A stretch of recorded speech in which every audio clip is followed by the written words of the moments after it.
Evening. I'd like to welcome everyone to the December 12th, 2024 meeting of the Burlington Conservation Commission. Please rise for the Pledge of Allegiance. I pledge allegiance to the flag of the United States of America and to the republic for which it stands, one nation, under God, indivisible, with liberty and justice for all. Thank you. Be seated. All right, so we'll call the meeting to order, and we'll do the roll call. Please say if you are present. Commissioner Rob Sheehan. Present. Commissioner Ed LaTurco. Here. Commissioner Bill Boyven. Here. Commissioner Kent Moffitt. Not yet. Commissioner Sarah Walensky. Here. Commissioner Indra Deb. Here. And myself, Commissioner Larry Cohen, is present for the record. Okay. Next on the agenda, I'll read this notice. This meeting of the Commission will be held in person at the location noted above. Members of the public are welcome to attend the in-person meeting. Please note that while an option for remote attendance and/or participation is being provided as a courtesy to the public, this meeting will not be suspended or terminated if we have technical problems that interrupt the virtual broadcast, unless otherwise required by law. Members of the public with particular interest in any specific item on this agenda should make plans for in-person versus virtual attendance accordingly. All right. Next on the agenda is public comment period. Is there anyone here for public comment? No one online. And no one in the room. The record should show no one is here for public comment. Next, we have the approval of minutes. We have, the first one is the draft minutes for October 24th, 2024. Do we have any discussion needed on this? Nope, they look good to me. Could I have a motion to approve? So moved. Second? All in favor? 600. Next is the approval of minutes, November 14th, draft minutes. Any discussion needed? Motion to approve? So moved. Second? Second. All in favor? Same vote, 600. Item 4 is request for certificate of compliance for 5 Fowler Terrace for Dan Milano, DEP file number 122-709. Is Mr. Milano here? He's not here in person. He's online. Okay, it just popped up. Mr. Milano. Hello, good evening. Good evening. How are you tonight? Doing well. How are you?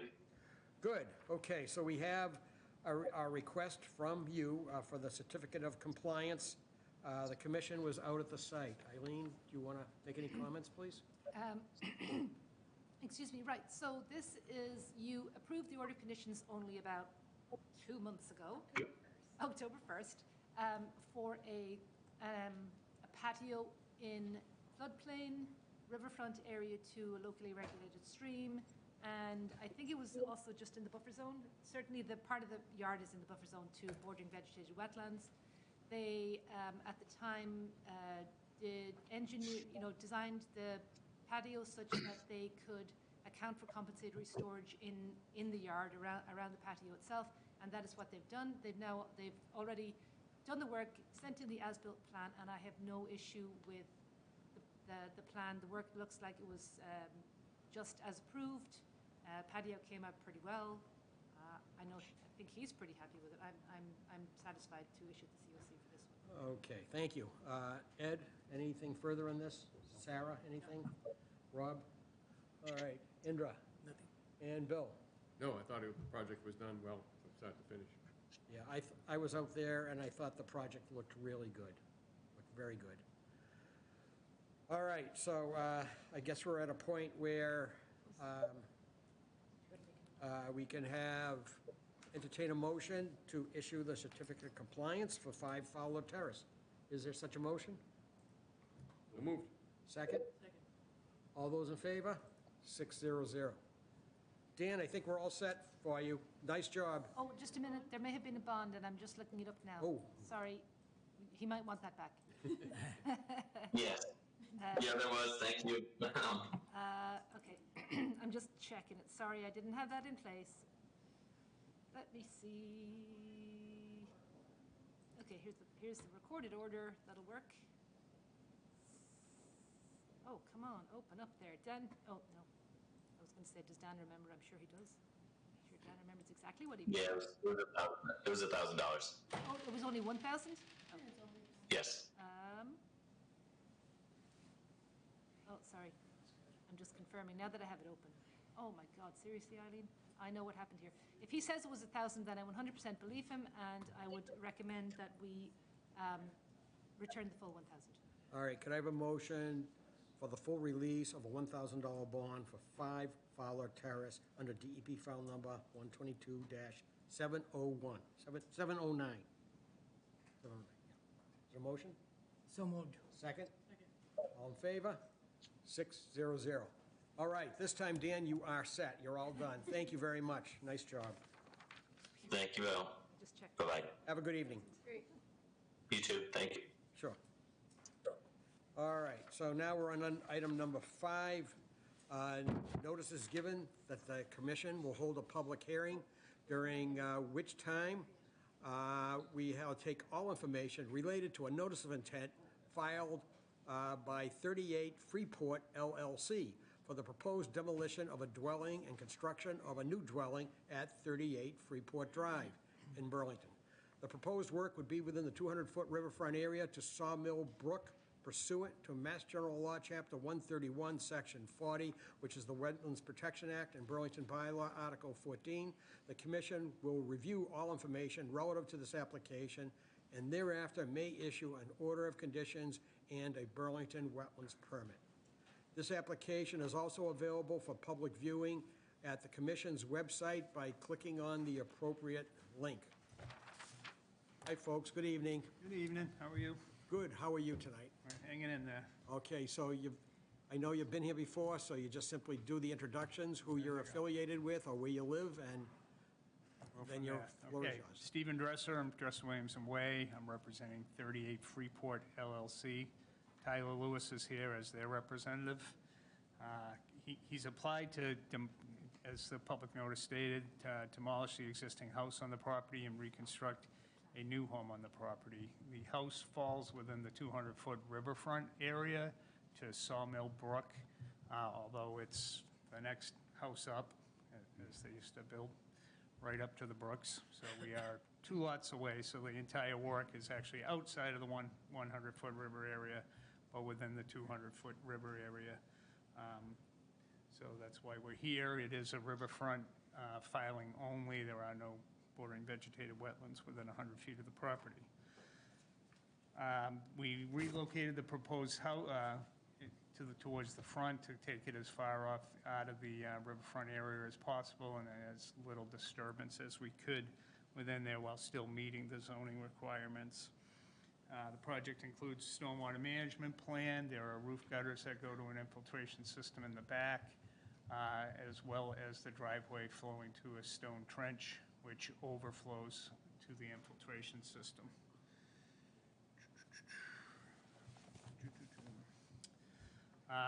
Within the application, there's an operation and maintenance plan for the stormwater system, so future homeowners will know what they need to do to inspect and maintain the system.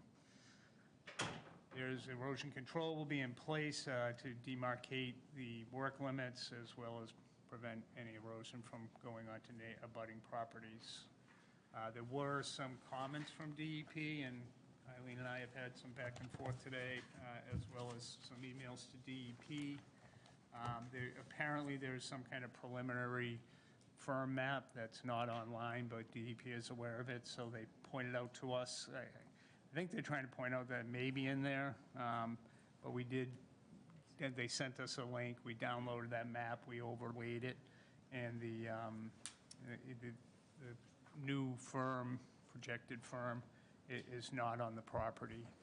It wasn't associated with an elevation, but it backs up to an elevation downstream a little bit that was 126.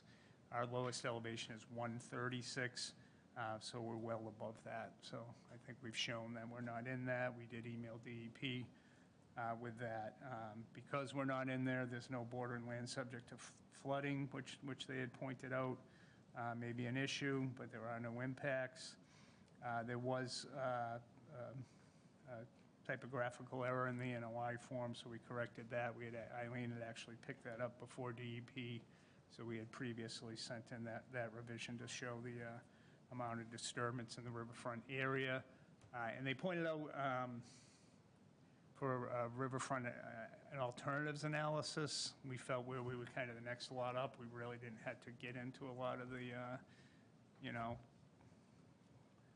the cost of it, the logistics of it, a whole 3-page letter that would do that. We just kind of, maybe with brevity, kind of showed that we were as far off the riverfront area as possible. If the commission would like, I can upgrade that letter and have it go through the ABCD part of the riverfront standards.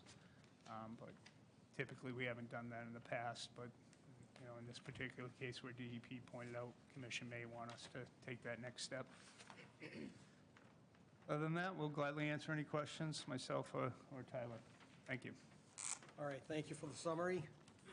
Eileen or Lucy, do you have comments to offer? I think our comments are really just reiterating what Steve said. We had just received the comments from DEP, and I forwarded them on to Steve and Tyler when we went out to site visits. So the people who were at site visits heard me saying, DEP is saying this is BLSF, we have to look at the maps. We did all look at the maps. We're pretty sure it's not even in the preliminary maps. We think that maybe they just looked at the wrong address or something, because it's not in the current maps and it's not in the preliminary maps. And as Steve said, it's several feet above the floodplain. So I actually don't have any issues with that. But we need to just wait to see if DEP comes back with something else. Yes, as he said, we had noticed just a discrepancy in some numbering that he did correct. And then the other issue was the alternatives analysis. That's kind of up to you. He did do an analysis. Alternatives analysis on single-family lots are a little bit tricky because there's only so many alternatives. He kind of, as I said to him earlier, he kind of cut to the chase with we're moving it as far away as possible from the stream, so there's only so much we can do. If you want him to maybe write up a paragraph saying, we could do a smaller house, but it wouldn't be economically viable, we could do whatever, he would be open to that. It's up to you. And as he said, it is only riverfront area because there's a whole lot in between, but it's in the outer riverfront area, which is a resource area, so therefore required a notice of intent. Okay, very good. Let's see if there's any questions. Ed, anything on this one? Sarah? No, just, I guess, there was a verbal conversation about all the trees being kept. Just want to make sure that ends in there somewhere. Can I just add to that? There are no trees shown on the plan. Thank you for saying that. I remembered it as soon as I stopped talking. There are no trees shown on the plan. There are several trees in the backyard, some good-sized ones, but Tyler, at least, who was at the site, said they have no plans to take those trees down. So if you want the trees to go on the plan just for clarity, that's a note you should make. Shows the proposed. Rob? What is the existing? Kent, anything on this? No. Indra? Yeah, and just one question. I don't see the existing building here on the. It's faded. It's faded. It's kind of grayscaled in the middle. It's pretty much in the same spot. So it's the same spot? Yeah, Oh, yeah, it's smaller, but, A little wider. thank you. okay. Okay, Bill? It looks to me like all of the downspouts and the entire roof and the driveway are all connected to the infiltration system. Is that correct? That's correct. If you look on my detail, I put a note on that Okay. because, the gutter guys do what they want. So I'm not really trying to say you have to put the gutters in these exact spots. Right. But the note says, it's the intent of this design for all roof runoff to enter the gutter system directed to the infiltration system. Location of gutters and downspouts may vary. Okay, So I great. I didn't used to have that note, but I found they would just put the gutters, or I'd Yeah. get a call and say, do I really have to put the gutter there? So, Okay. but it's definitely on there to make sure all the water gets there. Great, that's a good plan. The other question I have, is this require some kind of a riverfront improvement? Does this work in the riverfront area? What is it? This should, what would you suggest? Some planting? Some kind of an additional planting or something that we can justify a riverfront area improvement? A couple more trees or something of that nature? We also forgot to mention, and you'll like this one, Bill, that tree at the front left of the property, Tyler is, the mature tree, he's proposing to take that whole tree and move it. That's a pretty big tree. So, I mean, I'm not sure it'll work, but it's certainly worth a shot, right? Maureen, I see Maureen kind of laughing at that idea, are you? So, I think it's awesome that they're at least going to try it and try to save the tree. Nice. That one in the picture, this is the first I'm hearing about it. Oh, Yeah. Is it the one in the picture there? The one in the Is it picture, about- yeah. Yeah, right, yeah. Get it out of the way of the house. Any idea what it is? you know what, I didn't go and take a close look. That's as close as I got. Oh, Steve didn't know about this. I did not. Surprise. You gotta move it. But the owner did say there was an arborist sort of guiding the effort. So we've done it once with success before, a tree slightly larger than that, so we figured why not at least try to keep the mature tree. Right, Okay. right. Well, I suspect the commission likes it. Yeah, and it looks to me like that tree will be moved out of the riverfront area and into the riverfront area if it goes out back, and that would be considered an improvement. Or you're moving it further front. We were gonna move it a little further front, so. Oh, I just assumed it was going out back. Okay, sorry. Yeah, we were just gonna move it up. It looks nice in the front of the house as Yeah, it yeah. is when it blooms, so we figured keep that same general spacing, just move it, further up, Okay. 7 to 10 feet. Still, I like it. You're right. I like it. All set? Yes.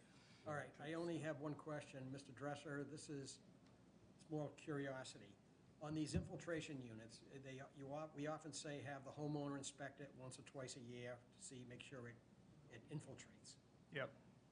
Have you ever had many cases, or any cases at all, where a homeowner's infiltration actually fails? No. And it doesn't? No. That's what I thought. Thank you. Okay. I'm not saying it shouldn't be inspected, but I don't think it happens very often. I don't think it happens very often, but I've never seen one fail. I mean, at least it's there if something. Or you know. plugged up, if you will. Yeah, I mean, they're big. There's a lot of, they take a lot of water. You know, just the Thank you for that. criteria itself makes them very sad. That's great, thank you for that. Yep. Okay. Larry, would you like to see an updated plan showing the trees Um, and the one in front moving?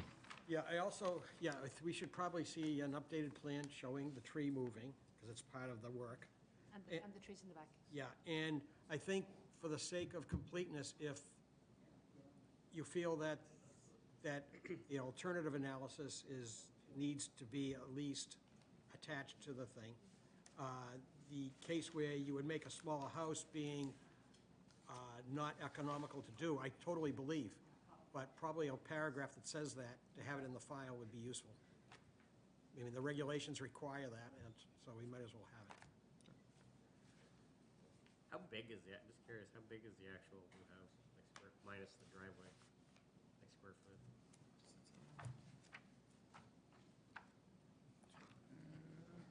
I think it was in your stormwater report. Yeah, that's what I'm looking for. I guess. I saw 3324, but I think that was including the driveway and everything too. What's that? I saw, was it 3,300? Yeah, that's probably both though. The driveway's 800. I'll find it. Roof. 2524. Okay, and how big's the existing one? The existing house? Minus the driveway and all that? Just curious. No, it's here. Redevelopment,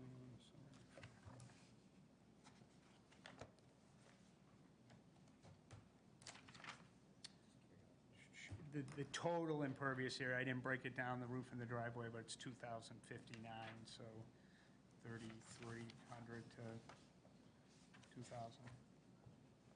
Okay. Thank you. Thanks for clarifying. Eileen, when we will, there's no reason not to close an issue at the next meeting, is that? I see no reason not to, just pending anything else from DEP and just to And- plan what's next.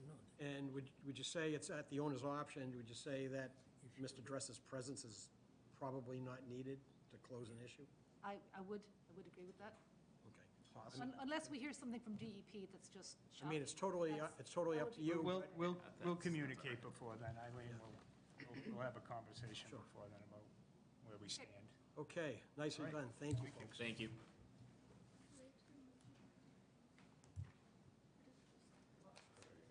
Oh, now you're making me think. Which one? Make a motion to left. continue. People that just left. Oh, yes, Need to continue? yes, I'd entertain a motion. Lucy just pointed that. A motion to continue the hearing for 38 Freeport Drive, please, to our next meeting on January 9th, 2025. Second? Second. All in favor? 600. 700. Okay.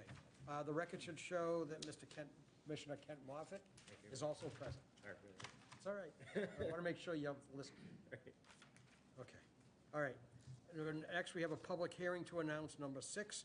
Notice is hereby given. The commission will hold a public hearing, during which time to take all information related to a notice of intent filed by Ismail Yusuf and Anab Igal for the construction of a proposed addition at 39 Hilltop Drive in Burlington. The proposed work would be within the 100-foot buffer zone to bordering vegetative wetland and bordering land subject to flooding pursuant to Mass General Law, Chapter 131, Section 40, which is the Wetlands Protection Act, and Burlington Bylaw, Article 14.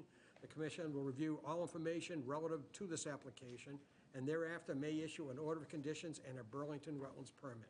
The application may be viewed on the Conservation Commission's website by clicking on the appropriate link. Good evening. Hi, good evening. My name's Maureen Harold from Norse Environmental Services, and here with me tonight is Ismail Yusuf, the homeowner of the property, as well as the builder, Paul Catalano, who's in the back row there. Great. So we filed a notice of intent with the commission to construct an addition, deck, rooftop infiltration. We're proposing some minor floodplain alteration, compensatory storage, grading, and associated utilities within the 100-foot buffer zone and 100-year floodplain. The addition is proposed beside the house, a relatively small addition. We are providing the rooftop infiltration. The good news is we don't need to cut down any trees to actually construct the addition. And we're complying by providing the compensatory storage. We did receive a DEP file number. No comments were posted at this time. And I can certainly open it up to the commission with any questions or concerns. Very good, thank you. Eileen or Lucy, any comments on this one? No, as usual, Maureen's description is pithy and perfect. Pithy. I should come back here more often. Is that the word of the evening? It is. That is Eileen's word of the evening. So I think this was one of those cases where it's in the preliminary, it's on the preliminary Correct. floodplain maps, which DEP have asked us to observe for floodplain. It will become accepted next year. So as Maureen described, it's in the floodplain. There is no, are you in the riverfront? I'm sorry, did you already say that? No Not riverfront. And the wetlands are off to the west, I think. It's a small addition, and the only issue or something that we might want to discuss is the compensatory storage, just because I have a little bit of concern, not about the storage itself, but just about how that would be, if it's just going to be a dip in their lawn, how that would be maintained over time, or would Ishmael be open to making it something of a feature even? So Mr. Catalano came up with a great idea, I thought, about planting shrubs around the compensatory storage and making it, like you said, a landscape feature, just something to demarcate that area so as it doesn't get altered by the homeowner or any other future homeowners of the property. But certainly open to other ideas if the commission has any other ideas. Okay, well, let's talk about it and see if anybody offers anything else. All right, anything else, Eileen?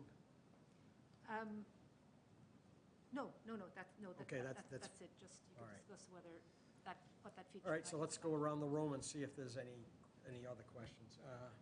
Ed, anything on this one? No, after I was it yesterday, I can't seem to find anything. All right, Sarah? I like the idea of making the dip into some sort of a rain garden or swale or an attractive feature that no one would be tempted to just fill and Right. back into grass. Okay. Rob? Yeah, well, I think at first I was a little, I saw that it was in the 500 year, so I was, I had a question about that, but I mean, answered it, that it's, you know, in the 1%, if they want us to consider it. Would it be okay if I just share this? Oh, yeah. Do you mind?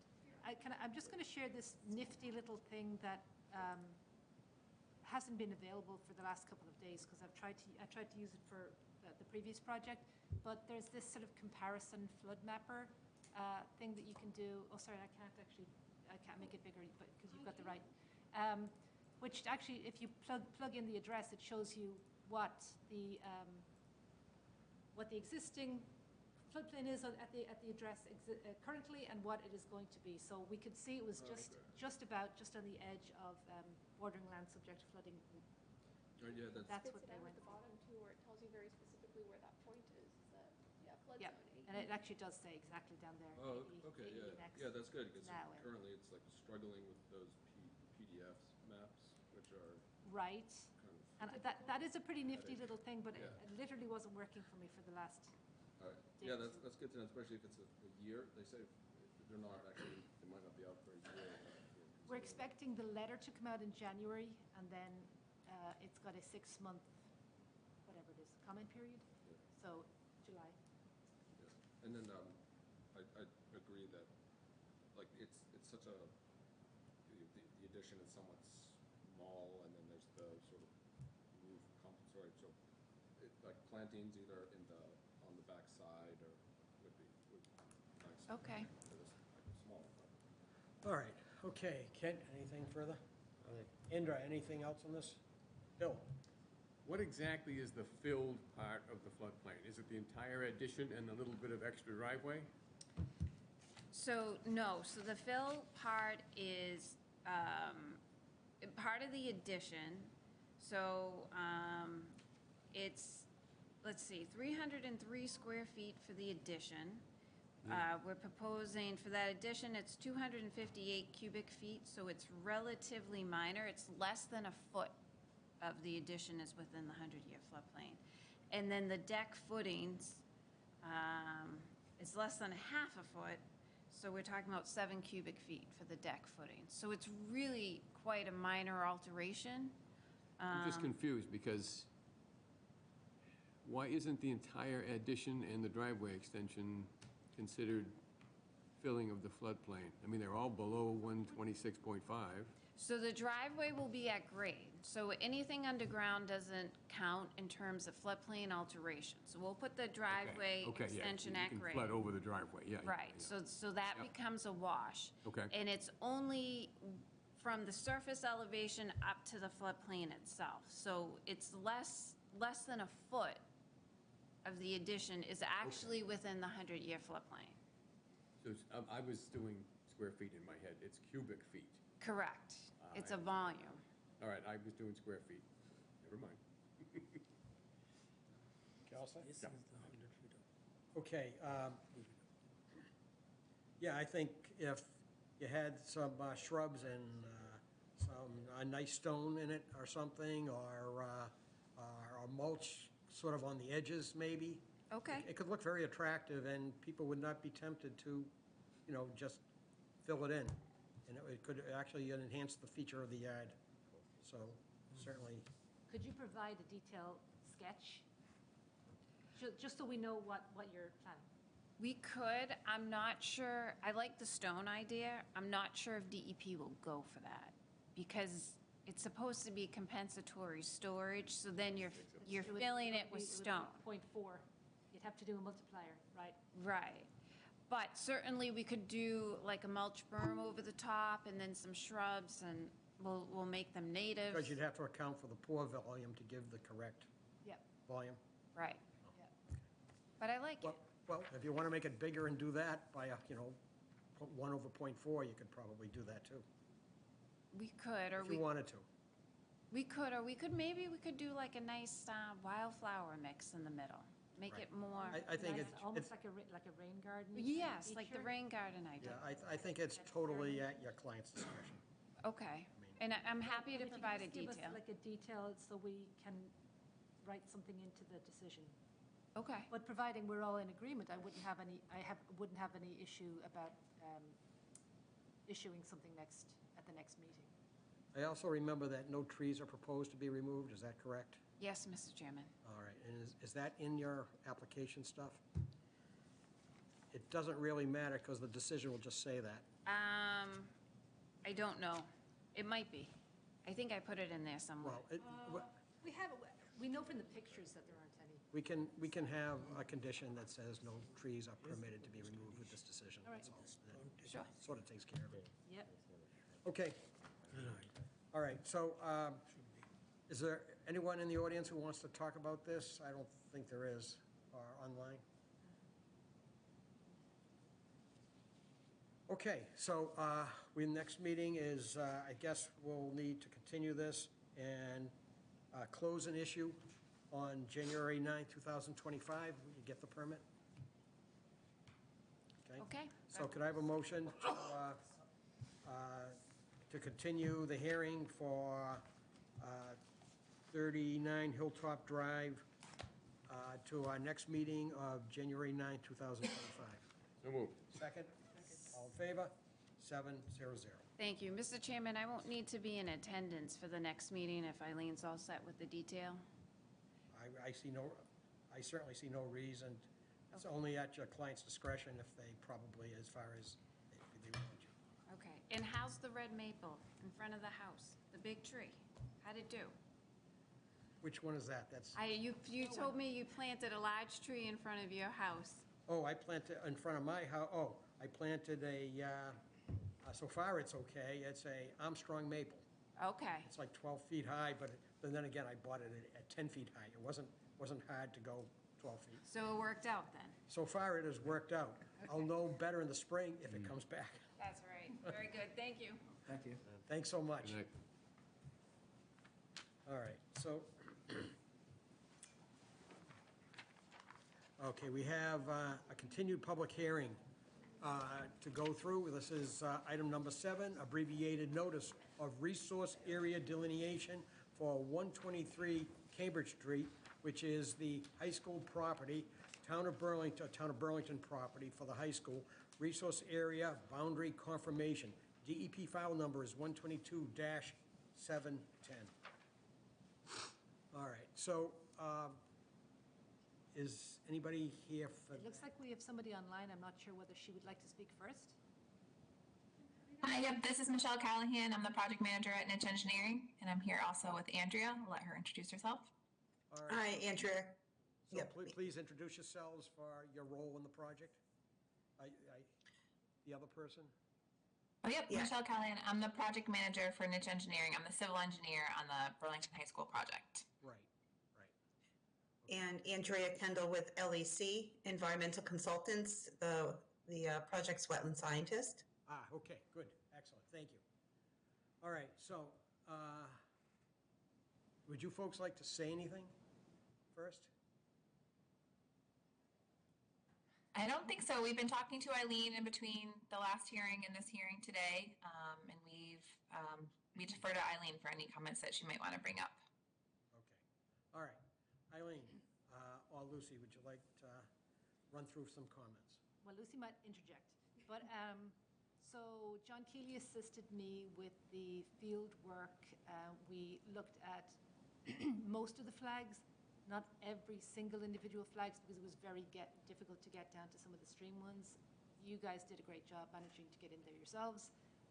But we looked at most of them, and we were very happy with the placement. They were very consistent. There was almost nothing. We asked, I think, for them to add one single flag, and there were a number of places where flags were either on the ground or had been mowed away, because being a school property and a very tight property, they're actually using and mowing right up to the wetlands in places. I don't have an issue with issuing the ORAD based on the flagging that they did. We drafted a decision which I first of all shared with Andrea and Michelle, because I wanted their input to make sure that I was capturing all the flags. And we did have a little bit of discussion. I got John Keely's opinion, since he had been intimately involved with this. And Lucy will share the version of, no, can you actually share the ORAD itself? Unless you have more questions. Well, we'll go around and see if there's more questions. Okay, well, she'll pull up the actual ORAD. We've left all the the edits from Andrea and Michelle visible, so that we can see exactly what they suggested, and I think all of their changes are absolutely fine. Regarding we can go through it. Changes regarding who made changes? Well, I'm not sure, Andrea and Michelle, but I'm not sure exactly who did it. One of them, they made just some tweaks to some of the wording. And that's what I sent out. To the draft decision? Yes. Oh, okay, all right, okay. All right, so, Because it's a sort of complicated, there was a lot of different bits of wetlands. Can you share it so that we can actually see the edits, please? If you don't mind. But do you have any comments or anything on the actual, on the work, the field work? let's see. Ed, anything further on this? No? Sarah? Rob? No. Kent? Indra? Bill? No, it's a very complicated project. Sounds like they're doing it right. I have one question. Yeah. It's similar to the question I asked you personally. Yeah. Okay? A lot of the playing field, the practice field, is wet. And oftentimes we have seen grassed areas that are maintained as a grassed area, but they're really wetlands by definition of soils. So is this a case where any of the soils were in question, or have been questioned, or is this a case where, although there's no wetlands vegetation, that some of the soils may be hydric, and was that looked at all? Yeah, I mean, we looked at soils adjacent to the vegetated section areas. For the most part, everything that is lawn or practice fields or things like that, that represents historic fill, and any wetland that likely occurs is too deep in the soil profile to be currently considered a wetland area any longer. So there were quite abrupt fill slopes on the western edge of the play field. I'm forgetting the name of the challenge area, for example, and then the remainder of the wetland areas occur adjacent to the road and that slope at the toe of those slopes. So they were pretty distinct boundaries, but we did look at soils throughout. I see. You did it by looking at the edges to see if the wetlands continued by definition of soil at the edges. That's correct, yeah. So is it your professional opinion that due to the nature of the fill, you would not expect hydric soils in not naturally occurring soil? Is that what you're saying? That the fill would not? Right. I see. And right. Go ahead. I'm sorry. No, go ahead, please. Right. So the hydrology of the soil at this point within the upper profile is no longer characteristic of wetland soils. So there's no modeling in the upper foot, upper 6 inches, for example, so it didn't classify as a wetland. I see. Is that typical of what you see with fill, that it doesn't show hydric characteristics? It certainly can, it just depends on the depth of fill. I see, I see. And is there either a standard, or is it kind of like a rule of thumb, or is it good practice that it's not considered out after a certain depth? And what is that depth that typically, if hydric soils are beneath fill, is there? It's usually a foot. A foot? I'm looking for the hydric soils within a foot. Well, I learn something new every day. Okay, that's great. Okay, good, thank you. To add to that, if you don't mind. Yes. John reminded me, I didn't get a chance to scan it, but he pointed out that there was actually a notice of intent for the practice fields maybe 10 years ago. There was what? A notice of intent. Okay. So I did quickly just take a picture of one of the plans, and it was showing wetlands basically mostly around the fields, but not in the fields. So mostly, quite a lot of what they, at least, quite a bit of what they actually did flag, but not the field itself. If you fill it enough, it doesn't count as a wetland anymore. Well, Turns out. Sounds counterintuitive. well, as Andrea said, it's partly a depth thing, and how far do you go down to find the wetlands again? So, I mean, this is going to the point of the project. The fact that those practice fields are known to be quite wet, although not a wetland, really speaks to the consideration of that for the design. Right, they did not, remember that they didn't, and maybe Andrea will want to jump in on this one, but they didn't delineate the western side of some of those wetlands there on the, kind of west of the stadium. Yes. So I'm assuming they're not really planning on doing much work in there. I haven't looked carefully at what the proposals are so far. Some of you I know have seen them more closely than me. I don't think they had that as one of their options, to build it out on that practice field. So I think they were just On the real field out mostly front was one of the concentrating on, Right, right. mostly So the practice concentrating field on was what not one of the made options? more sense, I think. No. That eliminates the value of that question. I assume that there would also be a floodplain, right? Is that practice field because it's so wet? Is that in a floodplain? Is that in a floodplain? That's a good question.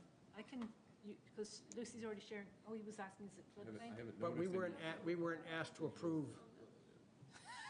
Eileen, We have wetland science on the call, Lucy is pointing out. Eileen, were we asked to approve the floodplain boundary, or agree with the floodplain at all, boundary at all in this? We weren't. Okay, We were not looking at the. okay. Andrea or Michelle, do you have anything to say about floodplain? I don't recall, I think I included a figure and described it in our report, but to be honest, I don't know, I don't recall what's on the site, and what elevation that corresponds to. Right. But ultimately, if it's a zone AE, then it'll correspond to an elevation, and that would be included on any future plans. I can briefly just share this, if you'd like. So, I believe it's a zone A. There's no elevation established. did I just close it? No, I didn't. You think it's a zone A, right? Zone A. Yep. I don't have the preliminary maps just to hand, but this darker swath here is the existing floodplain. So they're right, mostly the floodplain is to the west. It's mostly associated with Long Meadow Brook, I would assume, and with the other streams there. Okay. So Well, that will come up, if they're doing any work over near there, that would come up. Oh, absolutely. With a notice of intent. Right. Right, okay. All right, so we don't have to sort anything out here. All right, so is there anyone in the room that wants to make any further comment? This is a public hearing for abbreviated notice of resource area delineation for down by the high school for the town property. All right, no one's here for that. So I guess we have a draft decision. I'm sorry, I'm going to make Lucy share it again now. I'm coming back to it. I'm ready. Okay, so what I was explaining earlier is that I drafted, and John Keeley reviewed, the ORAD, and then I ran it by Michelle and Andrea to make sure that I was sort of, that I had covered everything and I hadn't missed anything was my main reason. And they did suggest a few edits. That very first bullet, we were talking about, this is about one of the vegetated wetlands that we actually looked at today. It's over by the stadium. And at the time, I deliberately, Andrea and Michelle, actually hadn't said that it was an accurate representation of the isolated wetland because the entire wetland wasn't delineated all the way around. But for practical purposes, it's one of those places where it's clearly not connected to anything else, and it's the place where there's outbreak on the hill, and it's just tricky to get up. So as a practical matter, I think I'm actually okay with their edits, and would change it to this is an accurate representation of the isolated vegetated wetland. And in the others, anything else, most of the next several bullets that they suggested edits, they were just adding the words under the Protection Act and the bylaw, which is absolutely fine. It's just a clarification. Do you mind going down to the next page? And then, sorry, back up again about, that was a good addition about stream banks and mean annual high water associated with Longmeadow Brook. Great. And then again, good point about the bylaw only instead of Wetlands Protection Act for the isolated vegetated wetland. This was a tricky one to write. There was a lot of different wetlands over there. And then they proposed one bullet which I had sort of just missed, in part because Michelle or Andrew, you might have to explain this in a better way than me. The wetlands had been flagged but were not on the plans, right? Except as an approximation. That's correct. Right. So I hadn't really addressed it. So this bullet was a good means of addressing those other streams that were on the site. And the last bit, which can you just scroll down a little bit more? At the very end, you typically don't include conditions in an ORAD, but I did want to just add a bullet, which is kind of a condition, but it's just a request, suggesting that prior to filing a notice of intent, all flags identifying resource areas should be rehung in the field. And Andrea and Michelle, again, we did have another conversation. We did have a to and fro today about what that meant. Is this wording sufficient, or do you need me to tweak it to reflect what I said about flags that are relevant to the notice of intent? Do you think this is clear enough?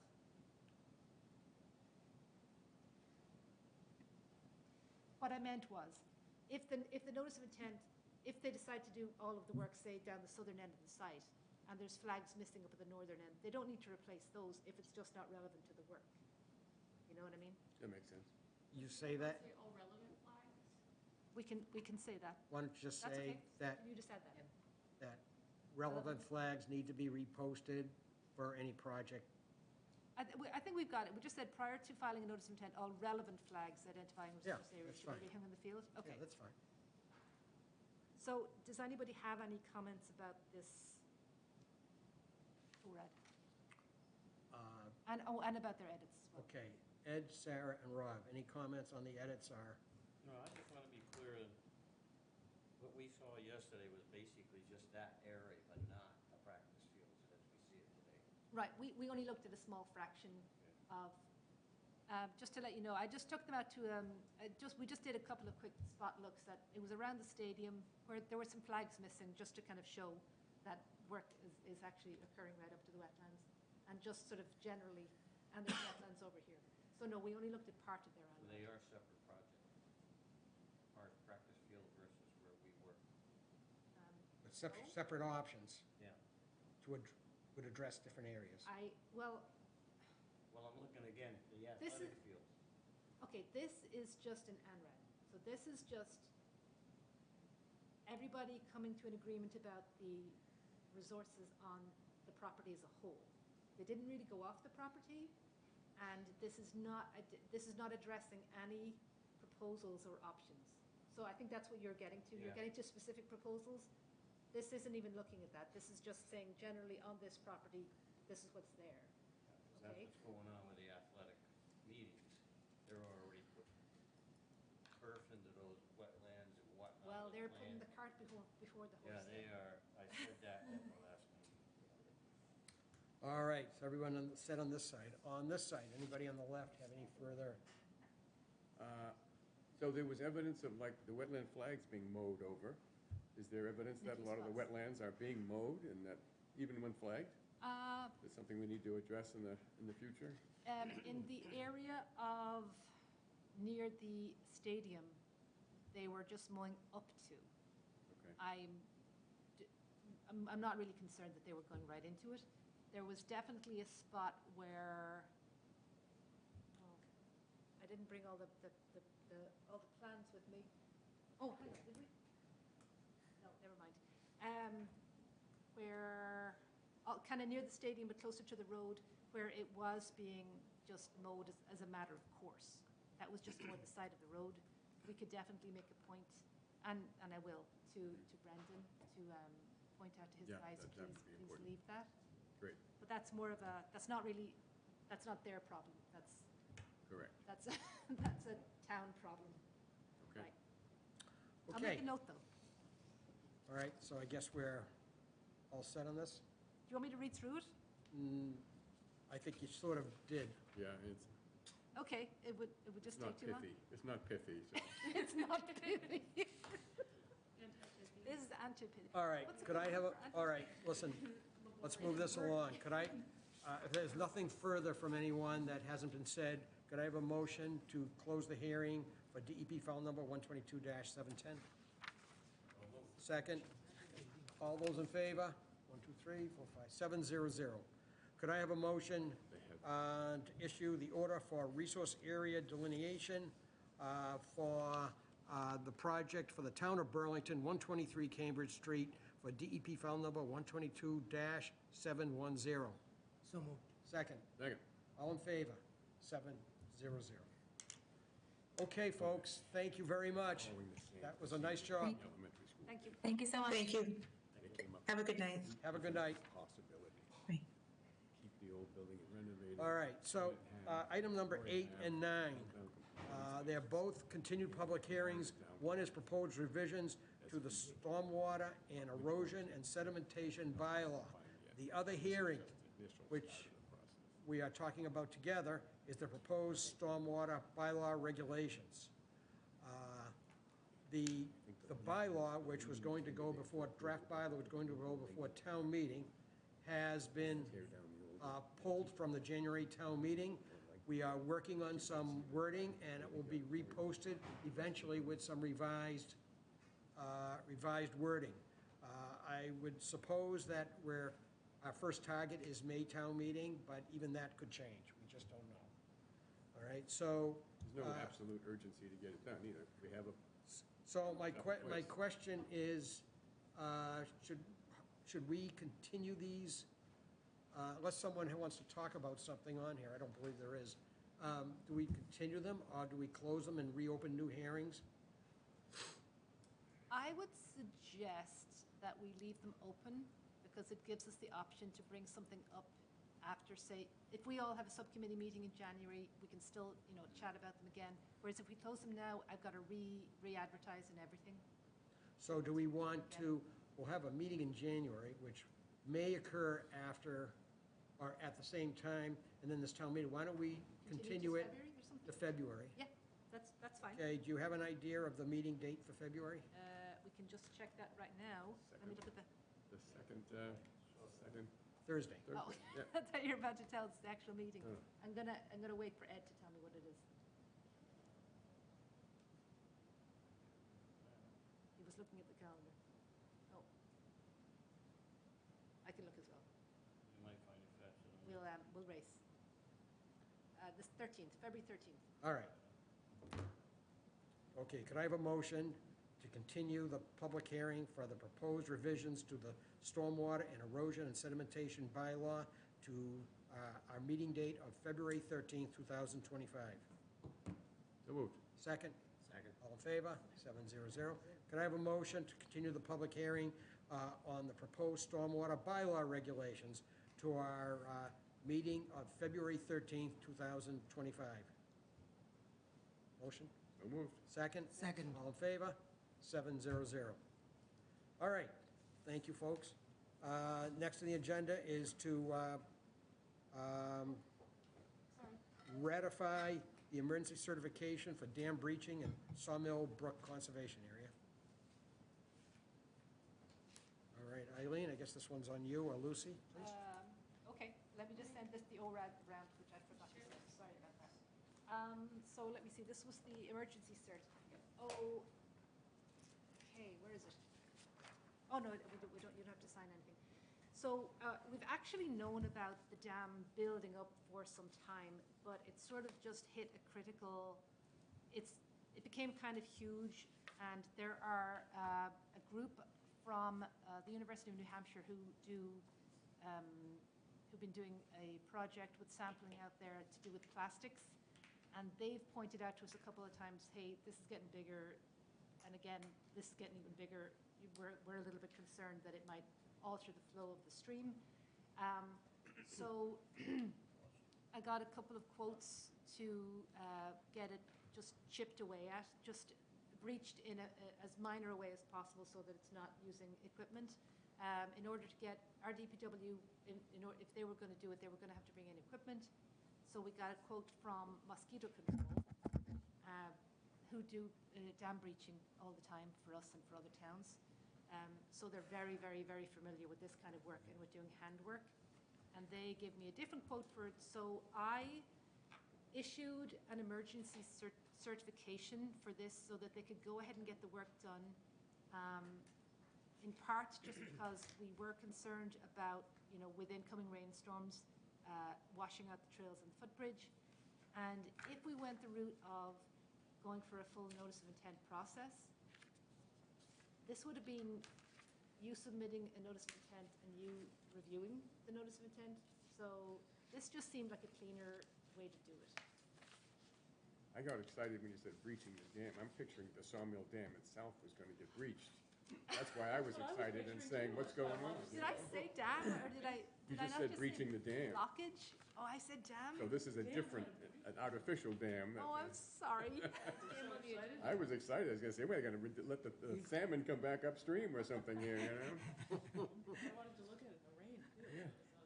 Actually, I was thinking which dam it is. Yeah. Okay, that was just too pithy in that case. All right, so what do we have to Now I do? understand it. Do we have to take a vote and ratify it? Yes, please, but you don't have to sign anything because I already did that. All right. Hang on 1 second.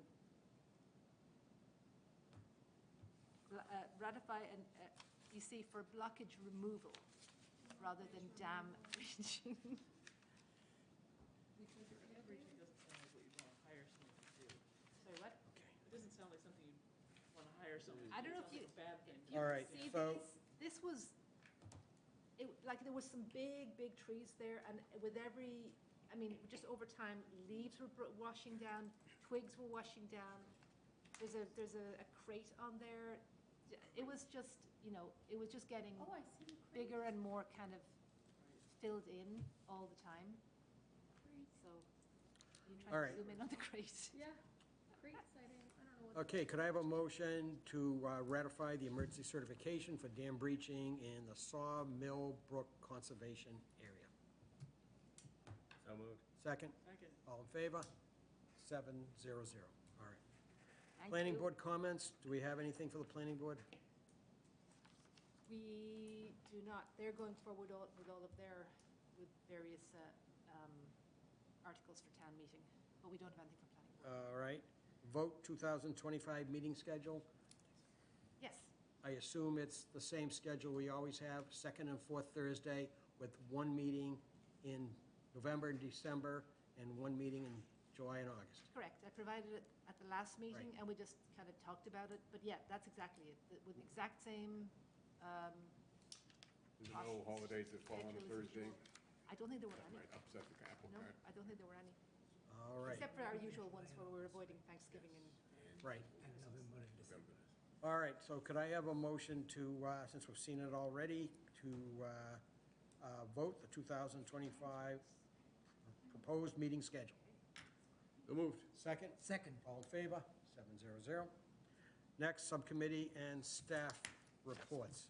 Is there, okay, I do have a couple of things, if that's okay. yeah, Well, sorry, did you want to bring up something that was subcommittee or something else? let's see. No, no. No, Okay, well, I'm not sure whether it comes under, well, we'll do it here anyway. I did want to, I didn't feel the need to include it as a whole new item because it came up during the week. So do you remember we issued an enforcement order about 2 months ago for work at 7A Street? They had been, they had soil piles there, sand piles, concrete forms in the riverfront area. We issued an enforcement order with a couple of sort of steps. The interim steps were, let's move everything as far away as possible from the stream, let's get rid of the soil piles altogether, they shouldn't be there, this is floodplain. The next step was going to be, they were going to survey it, come up with a restoration plan, and what they were actually going to do is submit a notice of intent that was going to include the restoration plan. For various reasons, they have not had time to get all the surveying and stuff together. I guess I didn't give them enough time. Well, it turns out I didn't give them enough time. So they have requested, they please have some more time to get the notice of intent in place, submitted. And since they have moved the forms, the concrete, and the soil as far as possible, I thought this was a reasonable request. Yeah. And I took the liberty of changing the enforcement order such that they can submit for the second meeting in January. And it just, the wording is now changed to say, where's it gone? So what, it had originally said, cease and desist all work on the property and appear at the September 26th meeting to discuss appropriate restoration. I've added in a couple of sentences. As of the December 12th meeting, soil piles have been removed and storage on site has been moved as far as feasible from bank.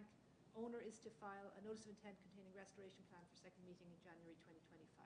So it's just extending them, and I hoped you wouldn't have an issue with that under the circumstances. Is that enough time to Well, get but that? I did have a chat with the guy, and he was thinking early January would be a bit too short notice, because with the holidays, it means they've hardly any time, but that he thought the second meeting was reasonable. If you want me to change the wording, and you can just sign it, and I could make it the first one in February, which gives them more breathing room, I have no objection to that. I was just trying to keep this moving swiftly. Yeah, I think the first meeting in February, unless somebody on the commission thinks. You don't know if they're gonna have 2 feet of snow or something, too. This is you know, true. so- Right. Well, I can do that.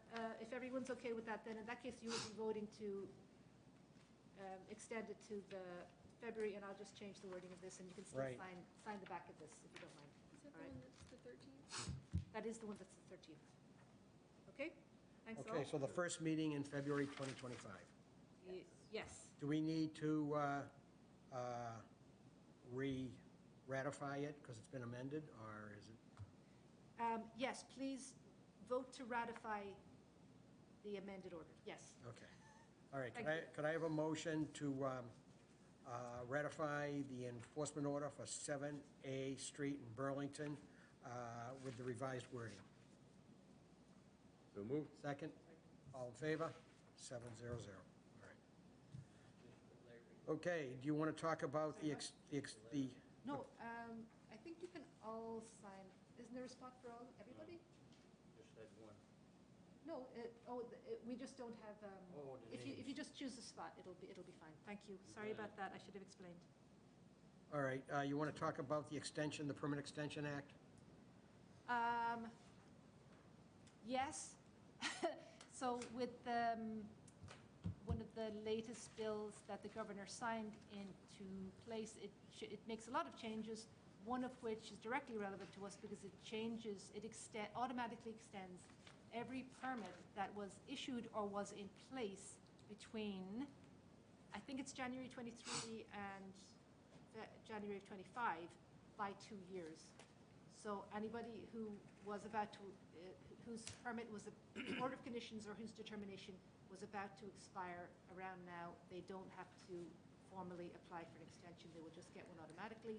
We had that extension during COVID as well. We had a similar one. It does not extend to enforcements. Okay, but just to regularly, to permits that you issued. All right. That's the gist. Does anyone have questions about that? I guess if the governor did it, it must be okay, right? Yeah, it was just an informational thing. And then the other, if you don't mind me continuing, the other bit of news is that we have Sadie here. Why don't you come up? And I'm so sorry, I've forgotten your surname. Baxter. I'm sorry. Okay. We have, As you recall. yeah, we have a note here that you sent. Right. The agenda. Okay. Okay, and it essentially says that Sadie is an environmental engineer. You can add to this as you wish. Graduated in 2022.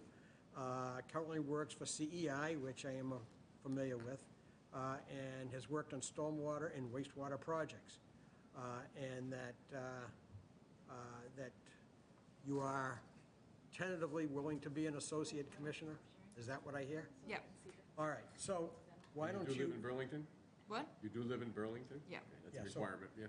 So why don't you take as much or as little time as you want and just say anything about yourself and so forth, and then you can ask questions about what you can do for an associate commissioner, and we can let you know what you're in for. She's I already mean, seen what she's in for. that was most of it. I graduated from University of Maine in 2022 with a civil and environmental engineering degree. I worked at Weston and Sampson for 2 years as on their wastewater team, and then I went to CEI in May of this year, and I've been doing a lot more stormwater stuff. I worked on the lead service line project, so I've been doing some drinking water as well. I work with Mass DEP sometimes. I really like CEI. I like doing stuff related to public health a lot. I'm also really interested in the regulatory side of things, which is why this sort of seemed interesting. And I live in Burlington. So that's most of that. I guess I wonder with the associate position, like what would we sort of talked about it a little bit, but just like getting involved, I guess. All right, so we had, one of our commissioners actually did exactly the same thing for quite a while. Kent Moffett did this, and there was no immediate opening, and he came the first time, and everyone was wondering, will he show up again? And he did. He kept coming back. So essentially, what it means is you can't vote on things that require a vote, but you can participate in the discussion. You could participate on subcommittee meetings, if there is any, if there's anything that we're doing. And as a matter of fact, we do have sort of an ongoing subcommittee about revising our bylaw for stormwater. And, you know, it goes back and forth. We have some of our stakeholders, people that are the regulated community on it, and they have made comments, and we have withdrawn it from town meeting as a draft, and we're going to reconsider the wording. So you could participate in that. It's totally elective, what you're elective as far as what you have time for, because you have a full-time job. Some of us don't, like me. I'm done with that. I can participate in the discussion, and I can call on you. You would probably sit somewhere like over there, I think, is we have 2 meetings a month, except for 1 meeting a month during November, December, July, and August. So it's not a real major commitment, and you just tell the office if you can't make a meeting, which is fine. On my part, I think we would love to have you. So let's see if, Can I add something both Please. for Sadie and for all of you, to remind you all that if you actually want to get involved in some other things, you are more than welcome to. Like, remember Gail used to sometimes lead walks? So if you want to do something like that, like get involved in stewardship, Sadie and everybody else is yeah, welcome. could you explain about land stewardship? I forgot to. Well, a little bit. So we don't have a great program just at the moment, but Lucy is again trying to revive it, which I tried to revive it about 5 years ago.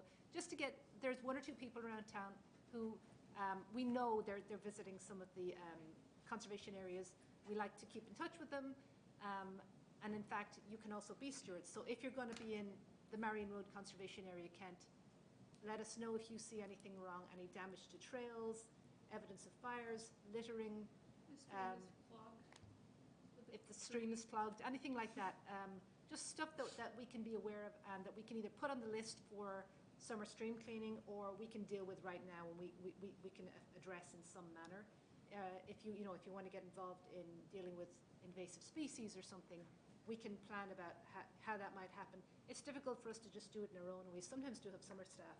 So, if you guys want to be involved in something or you think of something that we haven't mentioned, we're here. Be in touch. We'd love to hear ideas from everybody. I know you're busy already doing what you do. I have an idea that I haven't heard people talk about. Anyone do cleanup days of streams? Of streams. Well, we do have. Engaging community members and Have- raising awareness? Well, we don't. So we do hire stream cleaners every summer. Those are professionals, though. Well, they're college students. Oh. They're hardly Yeah. professionals. This is more like litter removal than. like Yes, they are raise- professionals. The only concern, I don't want to be a Debbie Downer of this. The only concern I have is I don't want to send people into streams to fall over and hit their heads. or, Liability issues is the first thing I think. Whereas. We can get a waiver. Which we could have them sign waivers. So yes, we could do that. We'll take it on board. I'm not saying no, I'm just, doing litter cleanup in Mill Pond is sort of one thing, and just we don't let the stream cleaners go into the deep, we'd lose them if they went into Vine Brook. It'd be, bye-bye stream cleaners. See ya, sorry. I'll let your mother Is know. Vine Brook that dangerous? Some of it, some of it might be. And we don't want them to just fall and bang their heads or anything. Of course not. Well, But we'll actually, take that into consideration. I'll write it down. well, Eileen, actually, Yeah. more to the point is if, first of all, there is the concept of land stewards who sometimes adopt a certain conservation area because they live near it and they go walking there all the time. And they say, sure, I'll write a few comments on what I see, every couple of months or something like that if something is amiss. One of the more common things that are amiss is litter. And if there was a significant enough problem, theoretically, we could organize a cleanup of a conservation area if there was enough litter that needed to be cleaned up. So, as far as you specifically, totally at your discretion. Okay, it's not, you're not obligated by signing up as an associate commissioner. You're not really signing up or volunteering for every activity within the commission. You're signing up to participate. And for opportunities, is that something that's like posted on the Burlington Town website, or is it like? What opportunities? Like, for any that might come up, you just mentioned, like, I don't have to get involved in every opportunity, but if I were to, like, I guess, how would I find out about them if they were going on? Well, we do have a subset of our web page of the Conservation Commission, Conservation Department page is actually dedicated to the Stewart end of things. It's not very active, it's true. We use social media to post. So, we don't really have any plans right now, and that's the thing. If you want to suggest, let's look at Marion Road, then we'll do it. But otherwise. Also, I think also stay in touch with the office because a lot of times if we as commissioners see something wrong, who's the first person we have on speed dial? It's either Eileen or Lucy. Okay, so, Plus, if you get a chance to go on site visits, the site visits before every meeting of all the things on the agenda, you see stuff, and they're usually near wetlands or streams, and that might trigger some other actions we want to see done. Now, also, that's a good point. It may not be possible where you have a job during the week, a position to deal with. However, usually on the Wednesday afternoon before the meeting on Thursday, like at 2, 2:30, or 3 o'clock, we often go out and do site visits if we haven't been there. We go out sort of like en masse on a group, whoever is available. Some folks don't have that kind of time and can't do it, but for the people that do, if you happen to be around, you would be welcome to attend. Okay. My favorite part of the job. All right, Kent, any comments? No, I mean, it's a good way to get involved. I mean, it's like, it's not just the conservation. I mean, it is the main part. The other part of it is you learn about like town government. Like I serve on a couple other boards too, so it's like you kind of learn the process. You know, it's kind of, you know, like certain things like, hey, close a meeting, how you know, like a lot of the rules is part of that too. So you learn a lot about that. You know, and I think this was a good, one of my first committees that so I've kind of branched out in a couple other ones. So it's a good way, you know, to, you know, kind of build as like town meeting. There's other ways to, and there's sometimes a lot of stuff overlaps. So I think it's a good way to kind of learn. And like I said, it's not that you want anybody to roll off, but life happens. I think there was like one point where we had like 3 people rolled off at once. So I think that's, you know, so I think it's a good way to kind of learn. You know, if you have any questions, you feel free to contact me about the time or whatever. But no, I think it's been a really good experience. It's actually one, you know, not that I look forward to, that's not what I'm saying, the other ones I serve on, but I'm saying I do look forward to, everybody here is a pleasure to work with. Eileen's a pleasure to work with, Lucy, so John Keeley before that. So it's definitely like I look forward to meetings every week, so. Kent, don't you mean to say it's the best board you've ever been on? There you go. That's what Larry said. Best board I've ever been on. All right, Indra, anything? It's good to see that you're interested. Welcome. Thank you. Bill? Yeah, I think it's a great opportunity, and I think you'd enjoy it. And like I said, the commitment that you make is up to you. You know, you can show up to every single meeting and every single committee, subcommittee, or you can pick and choose, and that's why, you know, we only need 4 people here to have a meeting. So we happen to have a full attendance tonight, but not everybody makes every meeting, and, you know, it's, do what you can to contribute, and it feels good to do so. All right, Rob? So I think one thing that's really great is that there's this thing called the MACC, which is the Massachusetts Association of Conservation Commissioners. So they're sort of statewide, and they'll do like classes on like soils and amphibians, all the way to like the state level engineering or like environmental consultants on whatever a lot of topics that come up. And they also have a group in there. It's called like it's like Young Conservation Commissioners, and they do like meetings for those as well, because they really try to reach out for I think like younger people to get involved more too. So there's a lot of like resources. Yeah, within the town, Right. but also sort of state things too that try to get more people involved as well. And I think there's an associate commission. And could you comment on the conferences as well? Yeah, so those are really great. There's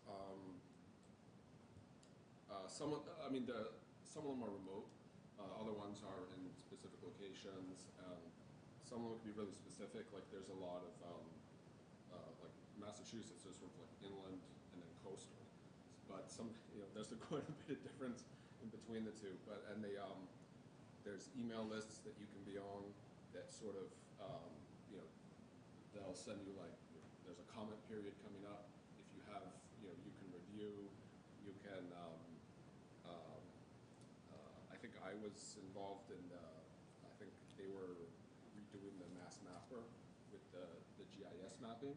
And so you could write in and describe how you use it, any ideas you have for improvements. And it seems like, and someone actually, reached back out to me and they sort of like asked some more specific questions.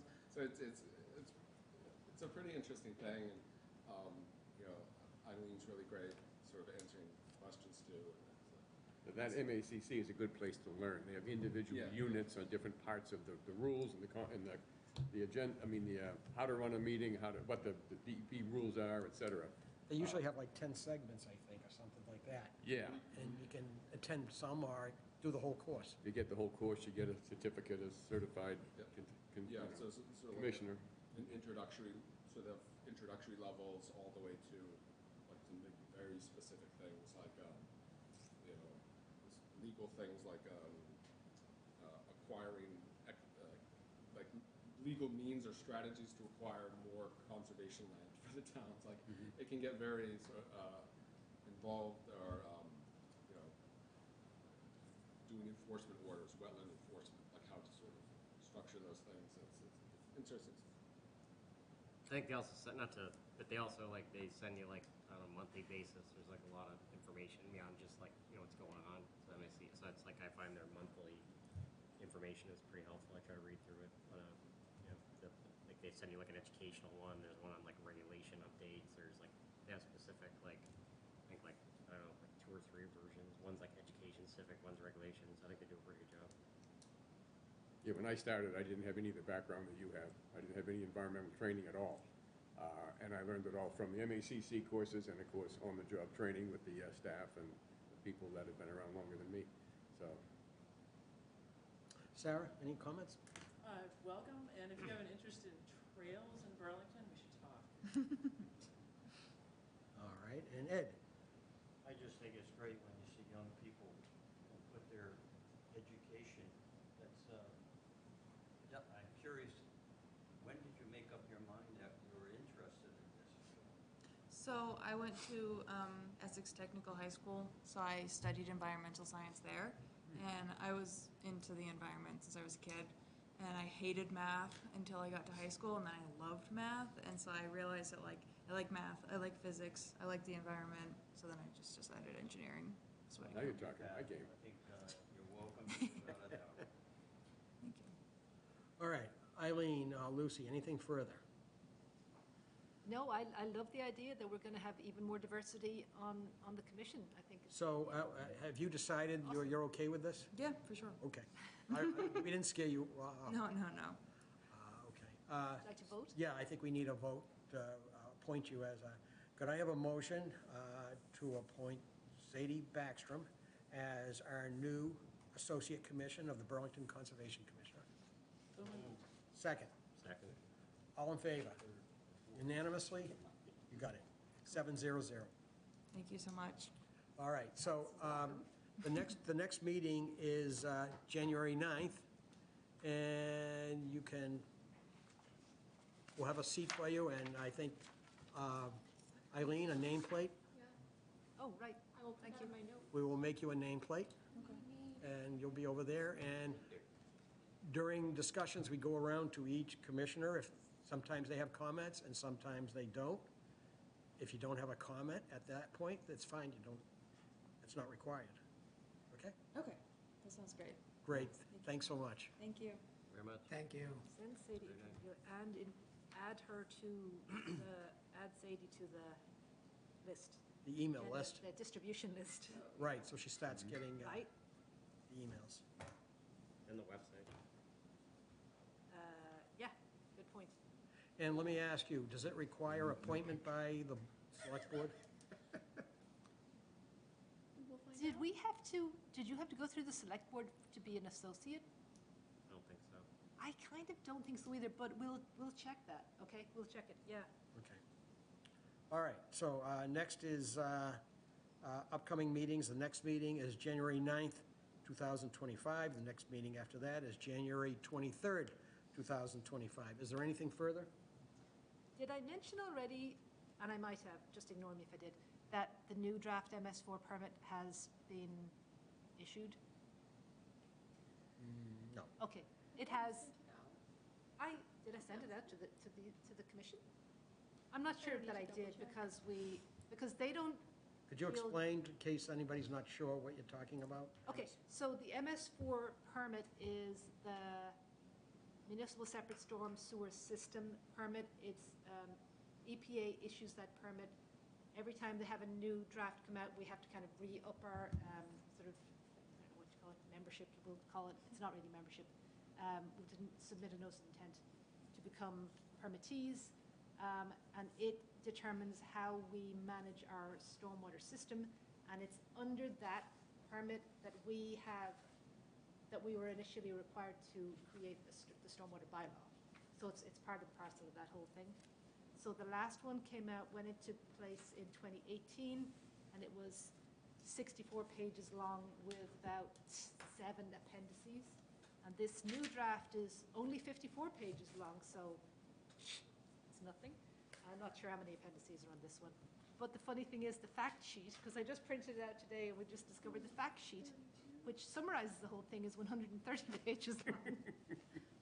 So anyway, we haven't yet had a chance to go through it all, but there's going to be a lot more things that the town has to do. But to be honest, most of it is really what town staff has to do. You don't necessarily have to do it directly. And we don't know yet whether there's going to be any changes that affect us directly. I just wanted to let you know because you are very much part of that. Just maybe not. You don't have to like drive the street sweeper or anything, but you're very much part of the whole thing. Well, let's see if we can get that organized. We'll see if we can make that happen. You'd love it for about 2 hours, and then you'd be done. Yeah, and then I want to be done forever, probably.